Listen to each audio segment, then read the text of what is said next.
We get that most people are leaning toward the Panthers. Is that what you're saying? Yeah, absolutely. I think most people are leaning towards the Panthers as well. I would say that they're a solid favorite. A lot of people compared them to Seattle 2 years ago, that 43-8. Most people to the Panthers. I would say two things that are interesting that you'd like. I had David Deal on, and Deal said that in the Super Bowl against the Pats in 08, January of 08, Strahan, the day before the game at Saturday's meeting, stood up because he's the only guy who was on that Raven loss. Right. And Strahan stood up and said, he was very emotional. I don't want to lose this game again. He thought that was a factor, and he thought that because of that, Denver losing so badly 2 years ago would be very dangerous.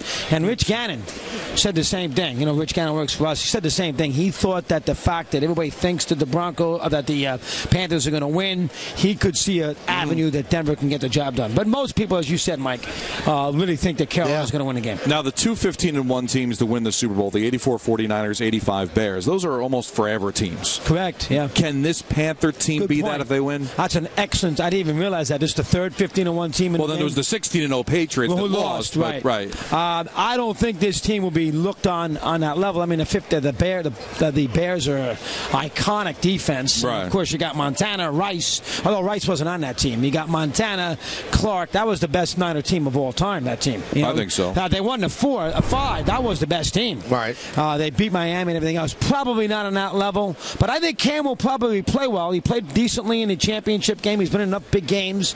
I would think Cam would play well in the game. So if you think that maybe the moment will overwhelm him, maybe not. So I would think Newton would do a decent job. Now, how much have you guys on your show been actually covering the Peyton Manning HGH scandal? Very because little. now the Washington Post is coming out and say that Manning hired private detectives to go to the informant's house, and it's a story that won't die. Yeah, so Manning's gone out of his way to make sure that this guy. This was before the story broke on Al Jazeera, and they had gotten word that it was going to break. So these two guys in trench coats. That's the way it was written. So they went. Manning was trying to get a cover up, or was he trying to just to see what you know? But I mean, Ari Fleischer, who's been, I guess, advising Peyton, said, he said, I guess they were just trying to get out in front of it. Yeah, I have not paid too much. I don't think the fans care. Yeah, in football they do, but in baseball they. All the way around. Yeah, football they don't. Baseball you have an uproar. Remember a couple of years ago the deer antler spray with Ray Lewis? It was nothing. Nothing. Nobody cared. If it happened in baseball, people's head would explode. 100% right. We'd be keeping them out of the Hall of Fame. But it's something interesting. The fans. I find the fans really don't care in either sport,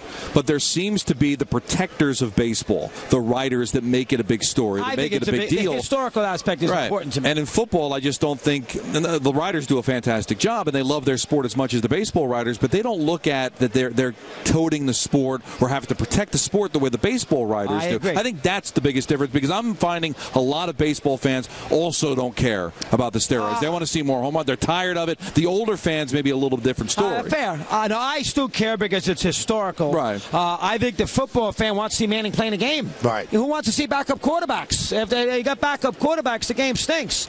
So you want to make sure that the best players are playing. And if Manning had to do whatever he had to do to get himself back on the field, I think most people would go along with that. The question that I have is, did Ashley Manning get a box of steroids or not? I mean, it hasn't really. I mean, they've hit right. Nobody's denied that. Yeah, I mean, you know what they've done? They've hit behind the doctor-client privileges. Right. Well, if you're Ashley Manning and you're getting a box of steroids shipped to Florida, that doesn't look good with your husband's with 4 neck surgeries. Right. And nobody has really come out with whether or not definitively she got a box of steroids or not. Right. Like if Jody or Nancy or Jeannie got HGH, they look at us. Yeah, they sure would. Right. And if you're Peyton Manning and your wife got a box of steroids you didn't know about, you'd say, honey, what are you doing to me? Well, that's how it started with Roger Clemens, right? It was his wife's, and Andy Pettit's dad. Pettit's dad, yeah. No, it just doesn't seem to be that urgency to follow through with the story, investigate it as much. It's out there, but it just seems to die in football. And it's Al Jazeera. People don't know that much about it. Right, now it's out of business. Oh, they ran out of business. So it's a situation where I don't think people too much. It has not been a topic to me. Okay. Now, we're here with Chris Russo. You and Mike Francesa are doing something really great for the Garden of Dreams, which is tremendous, raising a lot of money, and you're playing Radio City. growing up, did you think you'd be playing a Full House at Radio City? I mean, give you guys credit too, because you have the Rangers and everything else, and ESPN had to agree to that. Yeah, so but you know what? If it's about kids raising money, why wouldn't you do that? I mean, you're going to look bad if you don't, but you still, matter of fact, is you did. So I'm a little weird because that's going to be playing in front of a live audience, plus the radio and the TV.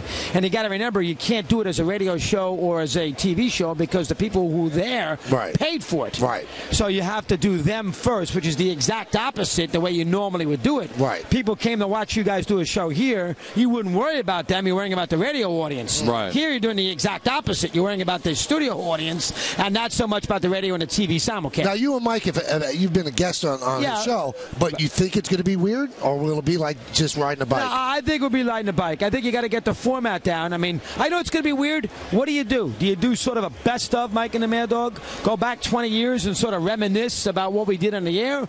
Or do you do a little current stuff? Right. So, I mean, the baseball season's going to begin 3 days after that. Right. And you got the Mets and the Yankees, we just had you on high heat. You know, those teams are going to be good teams. Do you do, and it's Final Four weekend. Yep. So do you do a little Mike and the Mad Dog current, or do you do a lot of sort of revisit the Mike and the Mad Dog history? Probably a combination. But, we'll see how that works. It's a little in flux right now how long it's going to be, taking questions from the audience. Right. But, if you guys are uncertain, if you guys need me there, I'm there for charity. You know me, Chris. You do a great job. You can have a ball. You'll be in spring training doing a ball game that day. You know that.